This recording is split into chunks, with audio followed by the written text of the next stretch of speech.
大家好，我是超子。在我的家乡，年夜饭上离不开这一道红烧猪手。这道菜寓意着红火兴旺，步步高升。今天我就把详细做法分享给大家，学会以后年夜饭给家人露一手。我们在购买猪手时，最好挑选前蹄筋多肉多，而后蹄骨头多肉少。猪手在制作之前，先用喷枪喷一遍，去毛去腥。经过这一步处理，可以去除脚气味。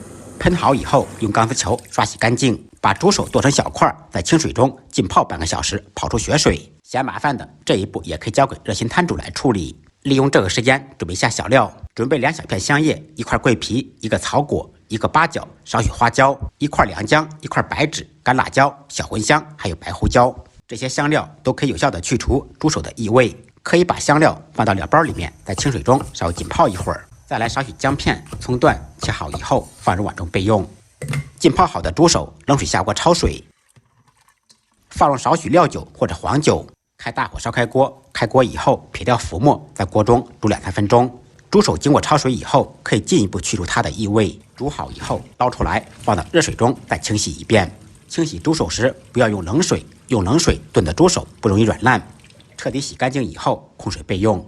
另起锅，锅烧热，放少许油，放入少许冰糖或者白砂糖。做红烧菜离不开炒糖色，开中火把糖熬融化。当糖液在锅中冒泡时，这个时候改开小火，小泡消失以后变成枣红色，在冒大泡时，顺着锅边加入清水。很多朋友做红烧菜做出来太甜或者发苦，就是炒轻或者炒过了。这个时候您千万不要气馁，多做几次就好了。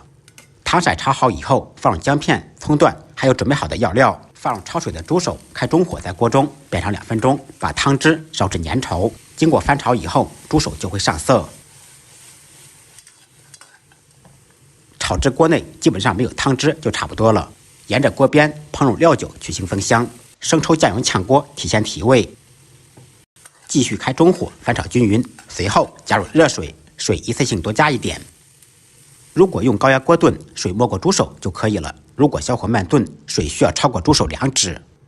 放入少许海鲜酱或者猪喉酱增加风味。为了更加好吃，可以放入1小把黄豆或者花生米。开大火烧开锅，开锅以后转开小火炖1个小时，也可以用高压锅炖25分钟。时间到，掀开盖子，满屋飘香。这个时候猪手已经上色了，用筷子把葱姜小料捡出来。现在可以调味了，放入盐、白糖、胡椒粉。这个时候改开中火炖20分钟，把猪手炖软烂，炖入味，汤汁烧至粘稠。汤汁粘稠以后，颜色会更漂亮，挂在猪手上面，吃起来更有味道。炖好以后，起锅装盘，浇上浓浓的汤汁，撒上小葱花，一道软烂入味、超级好吃的红烧猪手就做好了。学会的同学点完赞，年夜饭上给家人露一手，再忙再累记得按时吃饭。下期视频见，拜拜。